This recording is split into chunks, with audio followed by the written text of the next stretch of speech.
En la ficha de una remesa vamos a encontrar su número, una numeración correlativa automática que genera la aplicación, la fecha de envío, que en principio es la fecha con la que se genera, y la fecha prevista para el abono en el caso de presentarla hoy en el banco.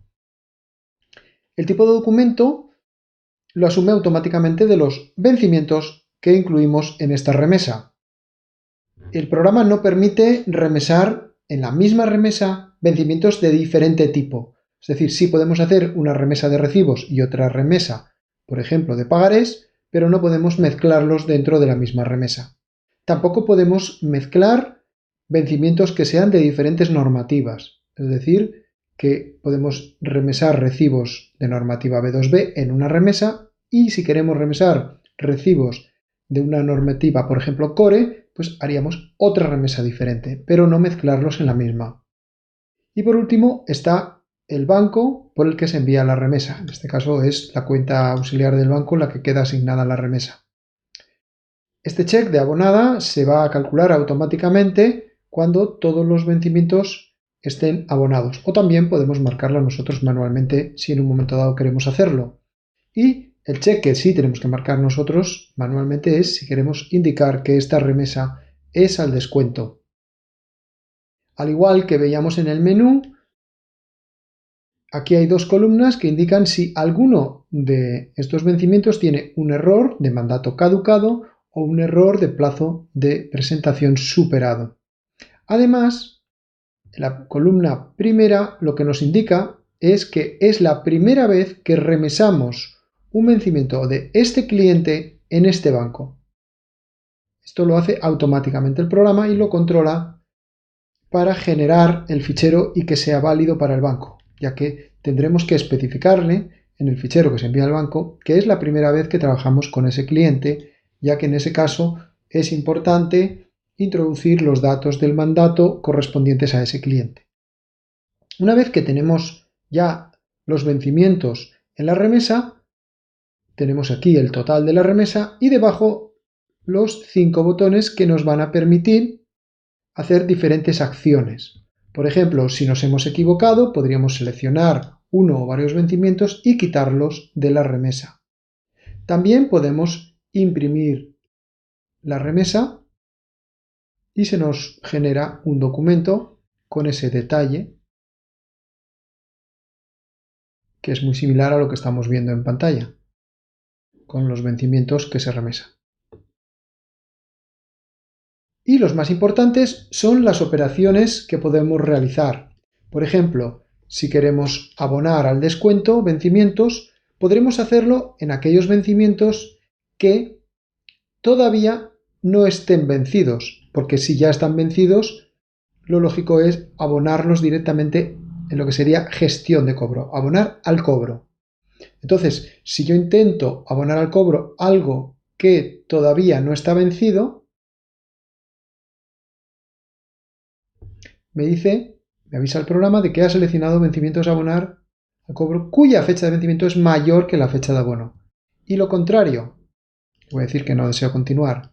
Si intento abonar vencimientos al descuento que ya están vencidos, como es este caso, pues me avisa, ha seleccionado vencimientos a abonar al descuento cuya fecha de vencimiento no es mayor que la fecha de abono, ya que para que sean al descuento tiene que ser mayor.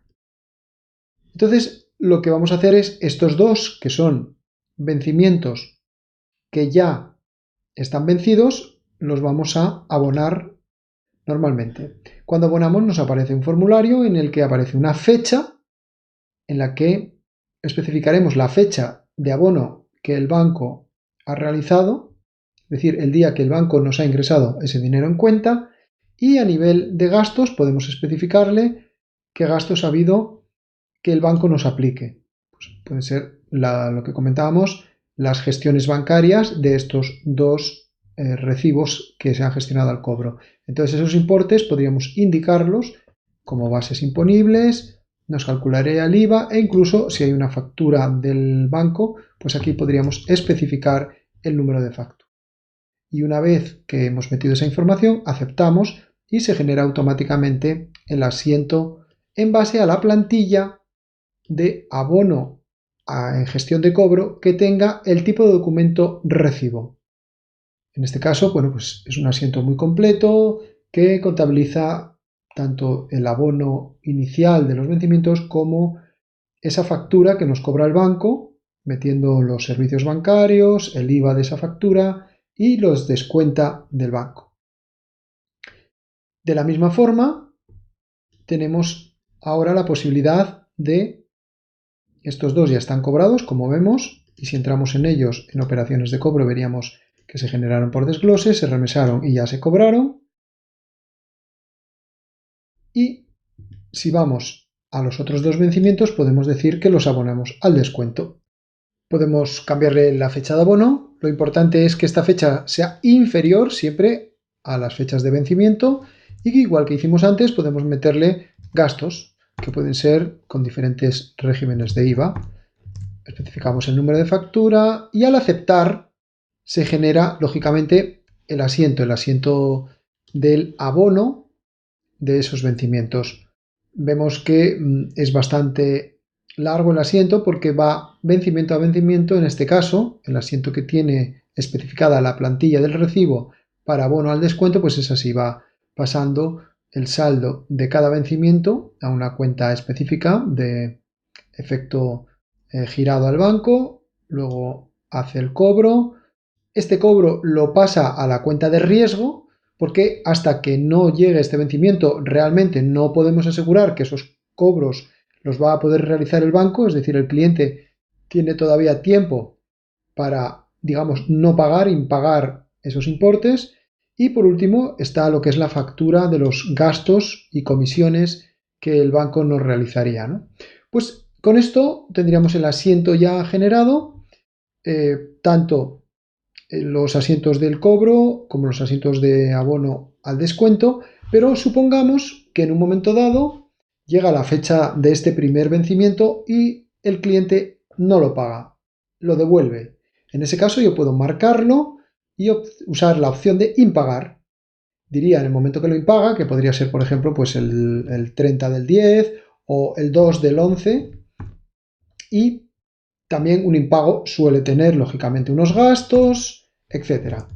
Y una factura, y al aceptar pues se genera el asiento del impago. El impago que lógicamente conlleva unos gastos que luego nosotros, dependiendo de cómo trabajemos con nuestros clientes, iríamos a ese vencimiento y se los acumularíamos como gastos para que la próxima vez que remesemos ese vencimiento se le cobren no solo los 2.004 euros, sino a lo mejor los 30 y cambiar el importe de ese vencimiento. De esa forma, bueno, pues podríamos entrar aquí y decirle que esos 30 se los vamos a cobrar. Y al aceptar, pues ya nos quedaría como importe pendiente de ese vencimiento 2034. Y de esta forma es como vamos operando con los diferentes vencimientos de la remesa hasta culminar que esté totalmente abonada. Vemos cómo aquí nos considera que está abonada porque ya no vamos a trabajar más con estos vencimientos, salvo que nos devolviesen este, pero la remesa en sí ya fue abonada y ahora lo que queda es que este vencimiento que está impagado, si fuésemos a cobros pendientes de este cliente, de Aarón Elías, veríamos cómo nos aparecería, vamos a buscar exclusivamente ese cliente y vamos a ver cómo nos aparecen esos 2034 como pendientes, pero con estado impagado, porque de esa forma, entrando en el vencimiento, podemos ver cómo fue remesado, fue abonado y fue impagado en esta fecha.